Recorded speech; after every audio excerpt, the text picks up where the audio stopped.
जो खर्च करतो तो खर्च पण निघणं कठीण आहे। एवढी परिस्थिती आजची बिकट आहे आणि शेतकऱ्यांना आज काय हवंय तर सरकारने आपल्याला हातभार लावावा। आपण जे पीक पिकवलंय, ज्या पिकाचं नुकसान झालंय त्याचा मोबदला आपल्याला सरकारने द्यावा।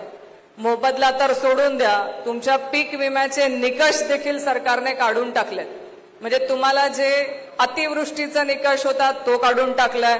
तुमच्या पिकाला जेव्हा पाऊस हा जास्त दिवस येणार नाही आणि तुमचे पिकं जर सुकली तेव्हा तुम्हाला पीक विम्याचा जो लाभ मिळायचा तो आता मिळणार नाही। म्हणजे सरकार तुम्हाला काहीच देणार नाही। पीक विम्यात मधलेही जे निकष होते तेही काढून टाकायचे। म्हणजे शेतकऱ्यांना रडकुंडी आणायचं काम सरकार करतंय। बरं, फक्त तुमचंच आहे का? तर माझ्या ह्या लाडक्या बहिणी ज्या निवडणुकीच्या काळामध्ये एवढं डोक्यावर घेतलं, लाडक्या बहिणी लाडक्या बहिणी लाडक्या बहिणी करून करून प्रत्येक माणूस तुमच्यापर्यंत येत होता। मला सांगा, निवडणूक झाल्याबरोबर यांच्यासाठी किती निकष लावले? काय तर म्हणे तुमच्या दाराजवळ गाडी आहे, तुमचा पगार बंद। तुमच्याकडे शेती आहे, पगार बंद। तुमचं 2 लाखाच्या वरती उत्पन्न आहे, पगार बंद। तुमच्याकडे तुम्ही एखाद्या नोकरीला आहे, पगार बंद। असे कितीतरी निकष लावून लाखोच्या संख्येने माझ्या लाडक्या बहिणींचा पगार बंद करण्याचं काम ह्या सरकारने केलं। म्हणजे फक्त आश्वासनं द्यायचे, निवडणुका काढून घ्यायच्या, निवडणुका झाल्या की स्वतःच दिलेले आश्वासनं विसरायचे। निवडणुकीत तुम्हाला सांगितलं होतं आम्ही संपूर्ण कर्ज माफी करू। आत्ता कर्जमाफीचं विचारलं की म्हणतात कुणी आश्वासन दिलं होतं। म्हणजे जे बोलतात ते करत नाहीत। मी एवढ्याचसाठी तुम्हा सगळ्यांना सांगते की आत्ता निवडणुका येणार आहेत, तुमच्या स्वतःच्या निवडणुका येणार आहेत। जिल्हा परिषद असेल, पंचायत समिती असेल, नगरपालिका आहे, नगर परिषदेच्या निवडणुका आहेत। हे व्यासपीठावरती बसलेली सगळी लोक कायम तुमच्यासाठी संघर्ष करत आलेत, पण आता तुमच्या निवडणुका आहेत। तुमच्या निवडणुकांमध्ये तुमच्या सोबत जो उभा राहील ना अशा व्यक्तीला निवडून द्या, नाहीतर वेळेवरती आलेल्या आश्वासनांना भुरळ घालणार तुम्हाला लोक येतील, तुम्हाला 100 आश्वासनं देतील। तुम्हाला आश्वासनं दिली की आपले डोळे लगेच चकाकतात आणि मग आपल्यासाठी 5 वर्ष जो झटतो त्याला आपण विसरतो आणि मग ज्या खोट्या आश्वासनं दिलेल्या असतात त्या आश्वासनांवरती आपण मतदान करतो आणि मग जी परिस्थिती होते ती आत्तासारखी होते। कारण विधानसभेच्या निवडणुकीला तुम्ही व्यासपीठावरती ज्यांनी ज्यांनी निवडणूक लढवली या सगळ्यांनी 5 वर्ष तुमच्यासाठी तुमच्या संघर्षामध्ये घालवली, तुमच्या समस्या मांडण्याचं काम केलं, तुमच्यासाठी लढलेत। पण निवडणुकीच्या वेळेस ज्या सरकारकडनं फसव्या घोषणा झाल्या त्या घोषणांच्या आधारावरती या सगळ्यांना पराभव पत्करावा लागला। आज नुकसान कोणाचं झालं? तुमचंच। आज तुमच्यासाठी लढायला जर यातलेच लोक निवडून गेले असते तर तुमच्यासाठी संघर्ष करू शकले असते, तुमच्यासाठी भांडू शकले असते।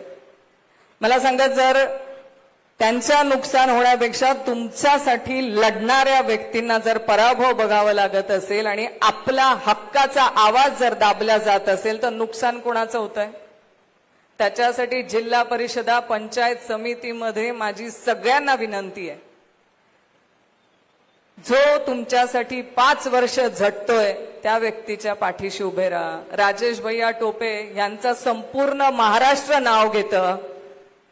त्यांनी कोरोना काळामध्ये जे काम केलंय ते वखाणण्याजोगं आहे। म्हणजे जो महाराष्ट्रातला कोरोना काळातला मृत्यूचा सगळ्यात कमी आकडा होता ना, तो फक्त राजेश भैया टोपेंच्या नियोजनामुळे, उद्धव बाळासाहेब ठाकरे यांच्या नेतृत्वामध्ये जे सरकार होतं ना त्यांनी केलेलं नियोजन।